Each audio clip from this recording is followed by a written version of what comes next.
Well, police in London say they're investigating the fatal stabbings of 4 young men overnight.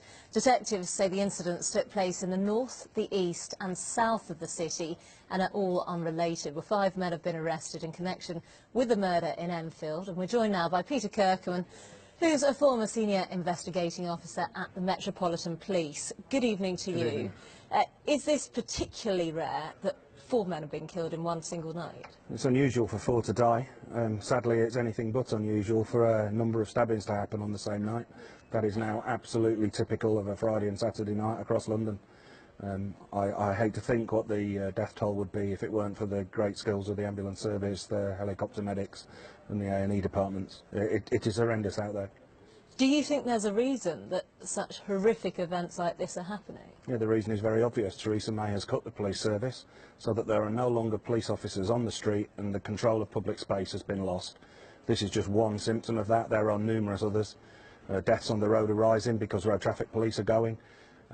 Shoplifting's going through the roof because there are no police officers to deal with that. Antisocial behaviour is getting out of control again because there are no neighbourhood officers. The moped crime epidemic. There are no officers out there, and those that are out there aren't allowed to pursue.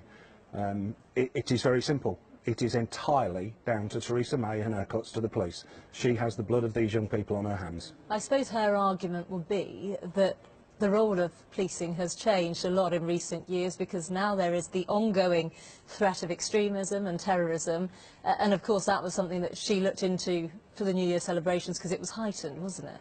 Teresa May has been Home Secretary and then Prime Minister for the last nearly 8 years now. She is entirely responsible for this state of affairs. She has refused consistently to listen to professional police officers that have told her that crime and the demands on policing have changed. They haven't gone away. They have changed. Last night we saw, I'm told, 3,000 armed officers drawn into central London to police the New Year's Eve celebrations. Those officers haven't come from somewhere else. They have come from elsewhere in London. They are not a magic box full of officers just brought out for the night. That means there are fewer officers elsewhere. It is no surprise to me to hear that stabbings took place in the suburbs and not in the centre of London where all the police officers were drawn to last night. There are too few police officers to keep the public safe. She has been told that repeatedly and she is ignoring it. It is criminal. Knife crime seems to be going up. Is there something that can be done to try and tackle it? Loads of things need to be done simultaneously. Cressida Dick, in an interview during the week, said that if she had more resources, she'd put them onto other aspects of dealing with knife crime. Stop and search and police patrols and presence in public places, that is what keeps people safe at the pointed end.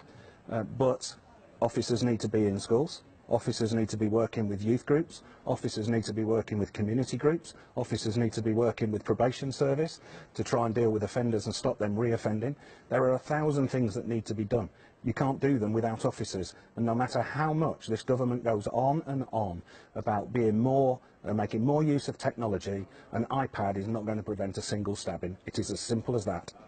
And we've seen in recent years some very sad but very high-profile cases. Ben Kinsella, his sister Brooke Kinsella, who was in EastEnders, raised a lot of awareness about it, and she still continues to do so.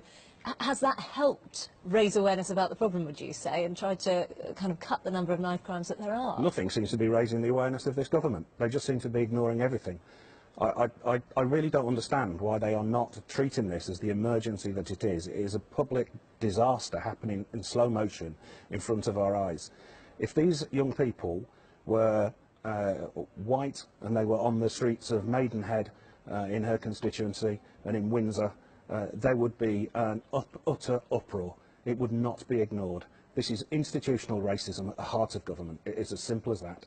So is it particular areas that are most affected, I presume, is it? It's inner cities. It's not just a London thing. There were 5 people stabbed in Sheffield last night, for instance. There were stabbings all around the country, just like there are every Friday and Saturday night. This is an inner city problem. It goes with inner city crime, and unfortunately, the demographics of inner cities are not white and well off. They are poor and black and minority ethnic. There is institutional racism at the heart of this government, and that, I think, is the source of the problem. OK, well, thank you very much for your thoughts. I appreciate your time. Thank you.